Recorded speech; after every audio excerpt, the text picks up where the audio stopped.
नमस्कार। आज हम बात करने वाले हैं भारत के नए नागरिक सुरक्षा कोड की एक बहुत ही खास धारा के बारे में।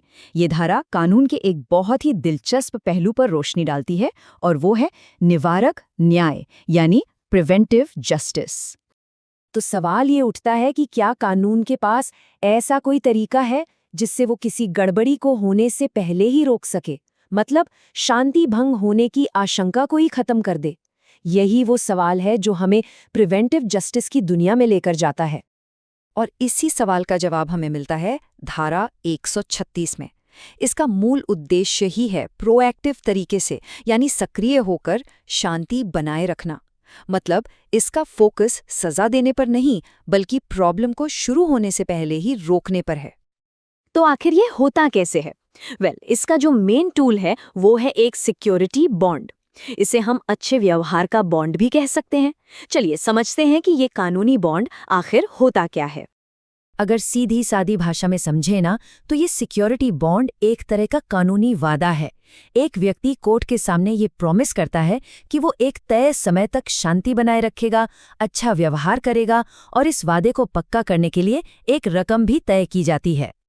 और इसे समझने का सबसे आसान तरीका पता है क्या है? इसे एक सिक्योरिटी डिपॉजिट की तरह सोचिए। जैसे हम घर किराए पर लेते वक्त डिपॉजिट देते हैं ना, ये बॉन्ड भी अच्छे व्यवहार के लिए एक किस्म का डिपॉजिट ही है।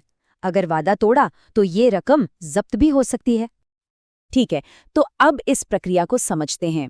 ये जानना बहुत जरूरी है कि ये ऑर्डर ऐसे ही हवा में नहीं दिया जा सकता। नहीं, इसके लिए एक प्रॉपर कानूनी प्रक्रिया है और उसका पालन करना ही पड़ता है। ये पूरी प्रक्रिया 3 मेन स्टेप्स में होती है। सबसे पहले एक फॉर्मल जांच की जाती है। फिर उस जांच के आधार पर ये साबित करना होता है कि भाई शांति बनाए रखने के लिए ये बॉन्ड वाकई जरूरी है। और जब ये साबित हो जाता है, सिर्फ तभी मैजिस्ट्रेट ऐसा कोई ऑर्डर जारी कर सकता है। और यहाँ पर ना कानून में इस्तेमाल हुए शब्द बहुत मायने रखते हैं। ये साबित हो जाता है। इसका सीधा मतलब है कि सिर्फ शक की बिना पर काम नहीं चलेगा, सबूत चाहिए। अब इसमें जो सबसे दिलचस्प बात है वो ये कि कानून इस पावर को बैलेंस कैसे करता है। तो सवाल ये है कि इस पावर का गलत इस्तेमाल ना हो, इसके लिए क्या व्यवस्था है?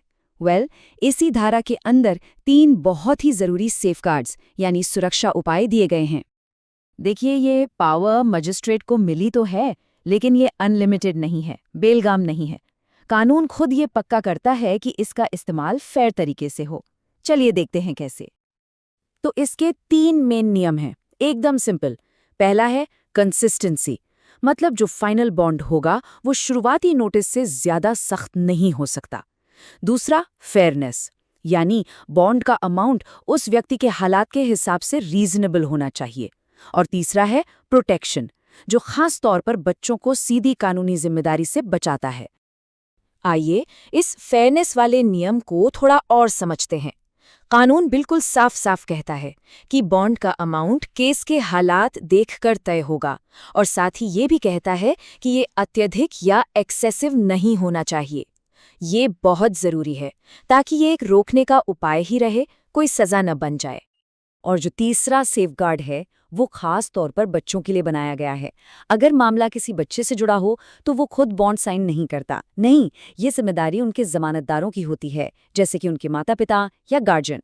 और ये बच्चों को कानूनी झंझटों से बचाने के लिए एक बेहद जरूरी कदम है। तो चलिए अब थोड़ा जूम आउट करते हैं और इसकी बड़ी पिक्चर को समझते हैं। आखिर इस पूरे कानून का मकसद क्या है? ये सिर्फ एक प्रक्रिया नहीं है, इसके पीछे एक पूरी फिलॉसफी है। तो सवाल ये है कि ऐसा कानून है ही क्यों? जवाब बिल्कुल सीधा है। इस कानून का पूरा मकसद अपराध होने के बाद सजा देना है ही नहीं। इसका असली मकसद है किसी भी गड़बड़ी को, किसी भी शांति भंग की आशंका को पहले ही रोक देना। फोकस पूरी तरह से प्रिवेंशन पर है, पनिशमेंट पर नहीं। तो अगर हम सारी बातों को समेटें तो धारा 136 असल में शांति बनाए रखने का एक प्रोएक्टिव टूल है। यह एक प्रॉपर कानूनी जांच और सबूतों पर आधारित है। इसमें फेयरनेस और कंसिस्टेंसी के लिए जरूरी सेफगार्ड्स हैं, जैसे कि बॉन्ड का अमाउंट ज्यादा नहीं हो सकता। और हाँ, बच्चों के लिए स्पेशल प्रोटेक्शन भी है। कुल मिलाकर इसका पूरा जोर नुकसान को रोकने पर है, ना कि सजा देने पर। तो आखिर में ये एक सवाल हमारे सामने आकर खड़ा हो जाता है, क्या इस तरह की निवारक कार्रवाई यानी प्रिवेंटिव एक्शन पब्लिक सेफ्टी के लिए एक बहुत ज़रूरी टूल है, या फिर ये व्यक्तिगत आज़ादी के साथ एक बहुत ही नाजुक बैलेंस बनाने की कोशिश है? इस पर सोचना वाकई बहुत ज़रूरी है।